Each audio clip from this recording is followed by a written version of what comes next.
This is the Black Information Network Daily Podcast, and I'm your host, Ramses Ja. And sometimes the amount of stories that make their way to us means that we simply can't cover everything that comes our way. But from time to time, a story just stays with me, and I feel compelled to share it with you and give you my thoughts. And now, one more thing. I got one more thing I'd like to talk to you about right now. Stand up.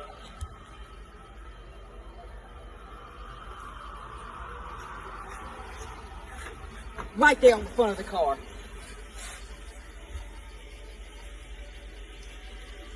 Straight. I ain't doing shit. Got gun right there. I'm not doing that. Oh, yeah. I'm saying what you saying. Oh yeah, fuck. I'm not. Oh my god. Okay. Oh my fuck. Oh my god. Oh god.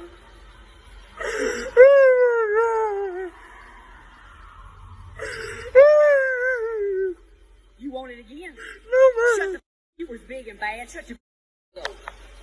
So that clip there is of an officer with the Reform Police Department in Alabama that was caught on video tasing a handcuffed black man on the hood of a police car. The man's name is Micah Washington, and at present, I'm not able to disclose really too much more about the officer, save that she is a female officer. And this has been making its rounds on social media, and rightfully so, because it illustrates more police overreach, more of the attitude that police have in terms of interacting with, in particular, black and brown bodies. And it shows the fact that police don't really fear consequences because, in my estimation, this officer is well aware that she is being recorded tasing this black man who is handcuffed. And we've seen recently a lot of officers get away with some wild stuff. Of course, recently we talked about none of the 8 officers involved with the shooting death of Jalen Walker being charged. And again, they had time to reload their guns and empty more shots into this guy. No one was charged. We talked about Elijah McClain's death many times over the past couple of years, but most recently, the officer responsible for choking him to death got his job back, in addition to $200,000 in back pay. And of course, I could go on because this stuff is kind of up my alley, but I'll spare you. This video today, however, I think the way that it resonated with me is that it shows just how far we've regressed since 2020. And I don't think that it's our fault. Certainly not our fault exclusively. We've been distracted. And I don't want to turn into conspiracy brother or nothing like that, but it kind of does look like we've been distracted on purpose. So today I want to talk about 3 ways that I feel like we've been distracted from where we were once upon a time that has allowed us to be back in this space with respect to how we hold our officers accountable. So let's start at the beginning. Okay. So once upon a time, back in 2020, police officers were concerned. Some were even afraid of us, of the people, of black people. And concerned is the word I want to use here, because I don't want to sow any more fear into the world. But I believe that some officers were indeed afraid. but concerned is the word we'll go with. And here's why. For so long, the police were not concerned, if we're painting with broad strokes, with Black people, with the consequences of their actions with respect to Black people. We were very much second-class citizens relative to that institution. So once police became concerned, once our allies stood at our backs, I remember a video of a police officer afraid to get food from a McDonald's. And she started crying in the car on social media saying, you know, how her job used to be a respectful job where people looked up to her. And now she's afraid to eat her food because she doesn't know what someone might have done to it. And that the people, the public, was making it very difficult for her to be a police officer. And of course, she was eviscerated online. Welcome to Black life in America, where you don't know who hates you and who doesn't, who supports you. Here's a moment in time that gives you an aperture into our complete reality. There were conversations being had. There were officers really monitoring how they interacted with the community they were supposed to protect and serve. Once upon a time, we espoused the idea of defunding the police. We did. Now, that may not have been you because, of course, it's not unanimous. We don't all feel the same way about everything, but a good number of us did. A good number of the general population did. And for good reason.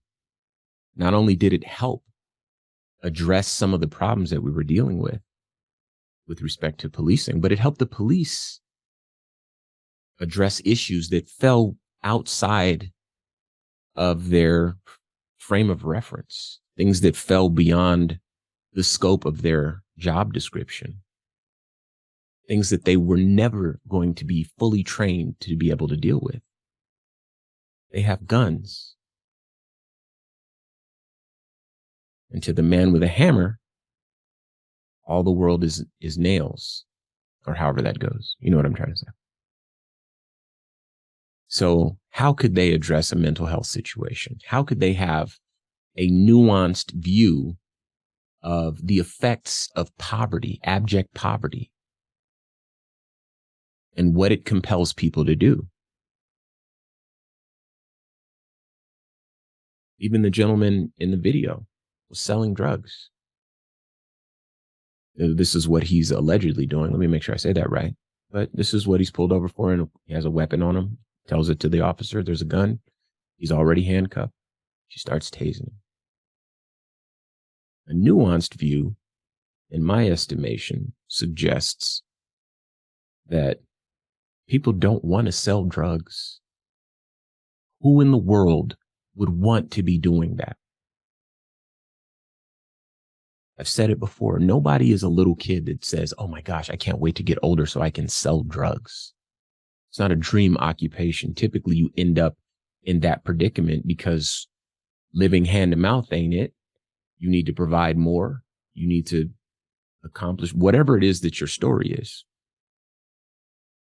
There's usually circumstances that push people over that edge. My mom's about to get evicted. Or whatever people, there's a million stories for a million people. But again, criminalizing certain behaviors and then putting people on top of those behaviors with guns and blind authority and no consequences. Again, it's like the Stanford experiments.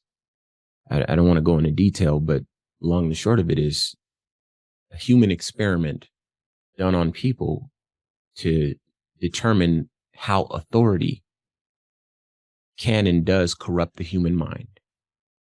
And we see it played out day in and day out with respect to police officers, especially when it comes to Black and brown people. So what's changed since 2020? Well, one of the things I've noticed is that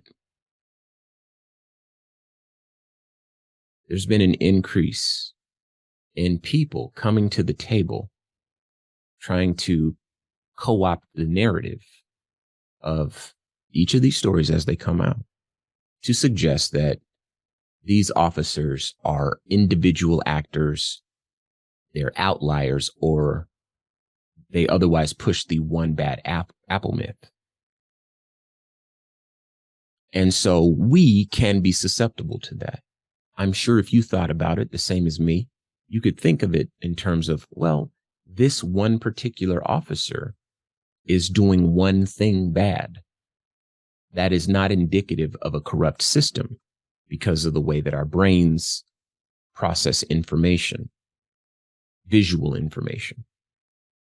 We can only kind of observe one thing at a time. But our brains are equipped to also process massive amounts of data. And when you look at the data, you realize that there is a system that is resulting in these outcomes far more frequently for Black and brown people. That one bad apple myth, that's like a zombie. It just doesn't want to die. And what that does is it excuses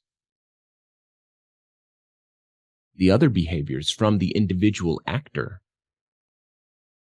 but it overlooks the fact that we're only examining officers that get caught.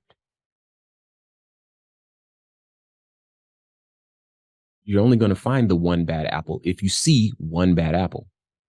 If you're not actively looking for the source of the rot, then of course you'll never find it. If you're not actively challenging the system, then of course you're never going to see that it is corrupt. Let's add to that. The system in place not only punishes good apples, people that try to hold the bad apples accountable. They try to bring out change. They try to foster communication between communities and police departments, those with authority. A recent example comes out of Pasadena. I'll share a bit from CBS News. A Pasadena police officer filed a lawsuit against her department Thursday, alleging that she was subjected to racial discrimination and retaliated against. The lawsuit stems from an incident earlier in the year where Officer Tasen Crutchfield stepped in to de-escalate a tense situation between a fellow officer and a suspect. And then, of course, it goes on to say that the Pasadena Police Department has a history of racial discrimination, racial profiling, disparities of punishment of African-American employees, and retaliation against the officers who are whistleblowers or complain about discrimination, harassment, and retaliation. Now, I've talked about this before. I posted about it before. Follow @CivicCypher on social media and scroll back far enough, you'll see it. I have lists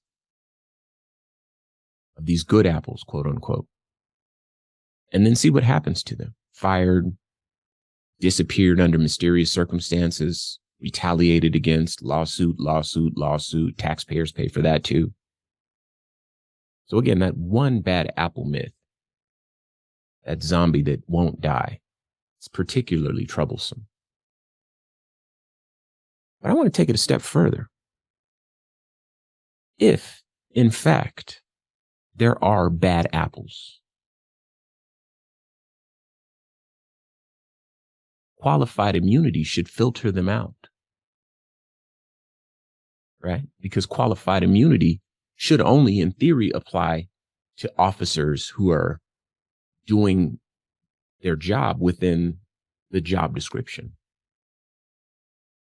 And we've seen all too often that qualified immunity is simply a get out of jail free card, almost literally, for police officers. It prevents us from being able to get justice when someone wrongs us. And if these officers know that we can't get justice if they wrong us, there is no real incentive for them not to wrong us. It's a vicious cycle. So let's go on to another element that I believe is in play that has caused us to forget exactly where we stood in 2020. And this is the narrative that Black on Black crime is the real problem. So let's talk about this one again. For those who are newer to the show and may not have heard me talk about this yet. Black on Black crime is perhaps the most insulting thing when you examine it that has ever existed in terms of a narrative with respect to Black people. It is really a government collaborating with the media to insulate themselves from the conditions that really the government has put Black people into. It's not our problem, it's your problem. We can't fix it, you need to fix it. Now, that's not to say that we're all blameless or anything like that. Of course, there are problems in every community that every community needs to address themselves. But to call crime Black on Black crime, it on its face is insulting. Again, the suggestion here is that, well, why are you mad at the police? You should be focused on Chicago. You should be focused on, this is one person that was tased. What's the big deal? He's still alive. 100 people died yesterday. Black people died yesterday because of gun violence. Okay. So when you call it Black on Black crime, it's because of this statistic. And, you know, depending on where you get your data, you might have different data, but largely this is sort of what people who feel like this is the first hill that Black people need to climb. This is kind of how they articulate their argument. 94% Black people are killed by Black people, not police, not white people. So why is this our problem? Black on Black crime is really where it's at. Again, insulating themselves. Okay. But I think what that does is it ignores the reality of the situation that most Black people live around Black people. It's the way this country has been, and at least for the foreseeable future, will still kind of be that way, especially if you don't live in an inner city. I think that it also ignores the social conditions that result in this type of behavior, this type of activity. You know, if you're fighting over crumbs, you might end up in a predicament like this. This is not exclusive to Black people in America. This is a human condition around the world.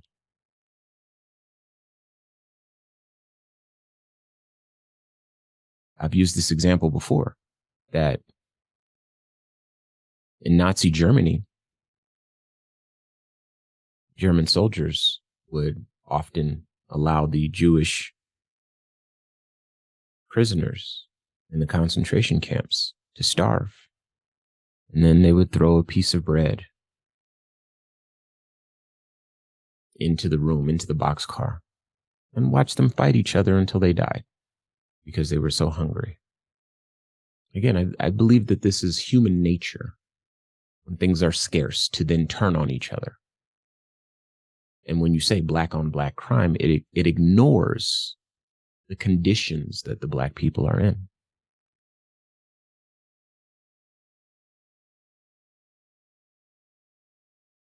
Another thing is that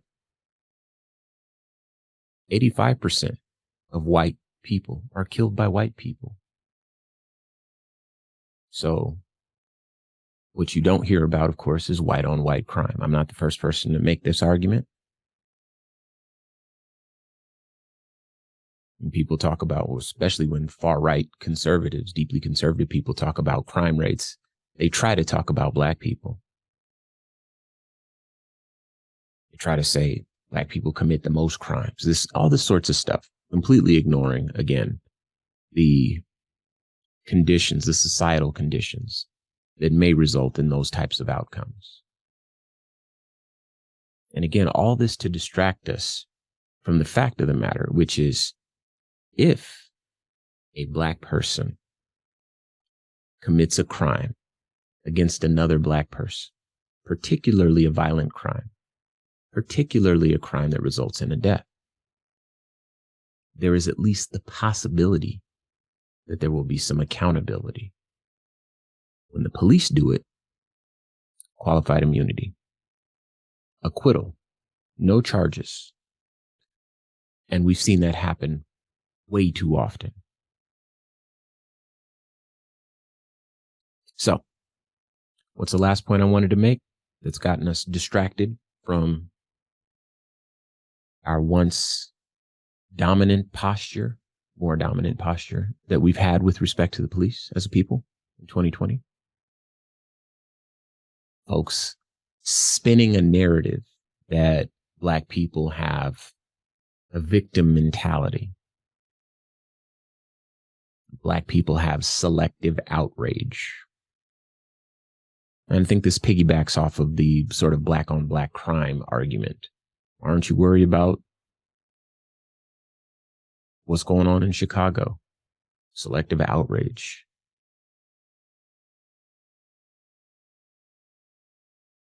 Why are you always complaining? Why do you always see it from that side? This is the land of opportunity, all this stuff. Sure.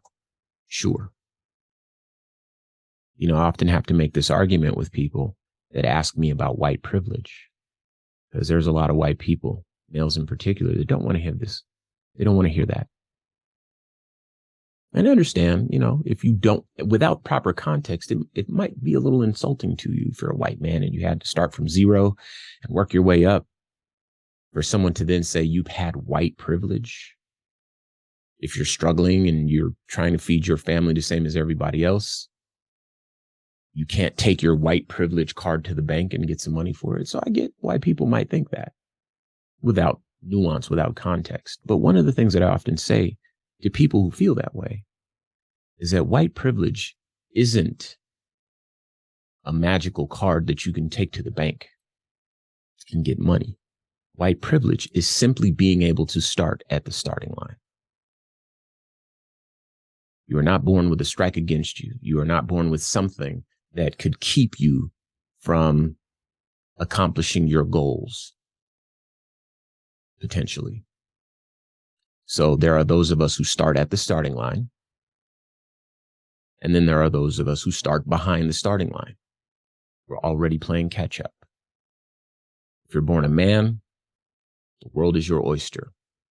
White man in particular, Christian, healthy, straight, you know, the type. Now, if you're born gay, might be a little bit behind that starting line. Woman, a little bit behind that starting line. Brown, Black. You see how much further we get behind the starting line, how much harder things can be for different types of people. So white privilege, again, is just being able to start there. But to people who don't know that, it feels like we're suggesting that they have some sort of advantage, which once you put things in perspective, it certainly looks that way. But to them, of course, they started from zero, just like they think everyone else did.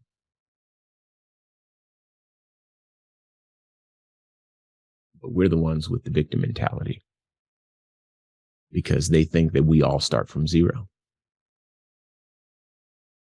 We're the ones with the selective outrage. But I think the issue there is that a lot of times people don't realize that there is a critical process to societal reform. We have to do this first before we can do this second thing. And then we can do the third thing, and then the fourth and the fifth.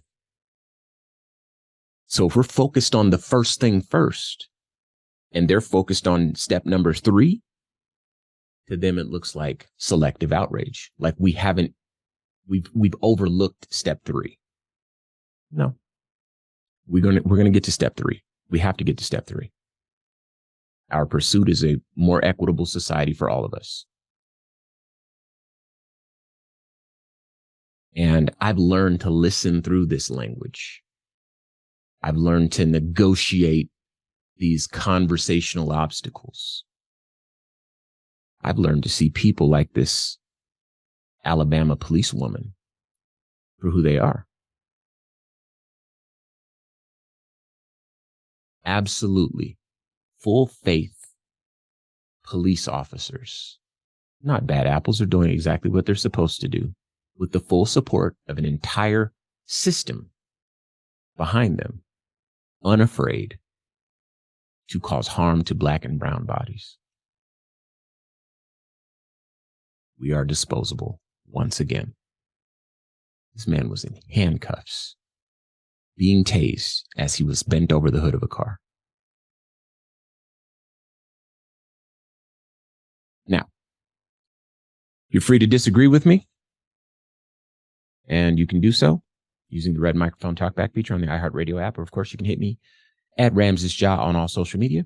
And when you do, we'll talk about it more then. All right? Peace. This has been a production of the Black Information Network.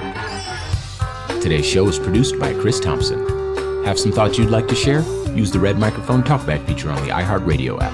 While you're there, be sure to hit subscribe and download all of our episodes. I am your host, RamsesJah on all social media. Join us tomorrow as we share our news with our voice, from our perspective, right here on the Black Information Network Daily Podcast.